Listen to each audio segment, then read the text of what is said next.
Hi, welcome to the Pam Paris channel. My podcast is now in progress. Let's tune in. Now, a lot of the pirates come from England because they were unemployed and they were restless, and so they set out for the high seas. A lot of them were French. So now when you have these Spanish galleons, these Spanish ships, leaving Mexico with all the gold they stole from Montezuma and the Native Americans over there and the Aztecs or what have you, they would set sail, and as they go through the Caribbean, see, these pirates were waiting for them. Mm-hmm. But what's interesting about it is during that time, England had set up what is known as the Articles of War, which basically means because they were so bad and awesome on the high seas, nobody wanted to mess with the British Navy. So all ships had to be identified by their nationality, meaning every ship had to have a flag. All right? So now what happens is, in order for one ship to get close to another ship, let's just say one pirate ship says, okay, I'm going to get close to this Spanish ship, so I'm going to put up a Spanish flag.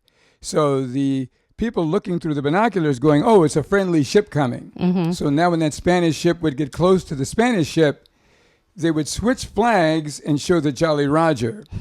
Like, we're pirates. Mm-hmm. We need you all to surrender right now. And if you don't surrender, we're going to switch to the red flag. That means there will be no survivors.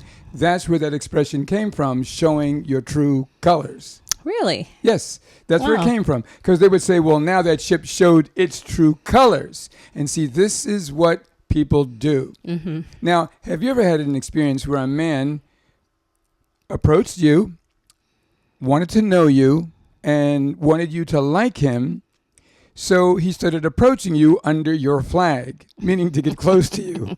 Then he showed his true colors. Yes. Did that ever happen to you? Yes. What happened? Well, they weren't the person that I thought they were. Well, you know, this is a podcast. We want the story. What happened? Without going into too many details, where did you meet the guy?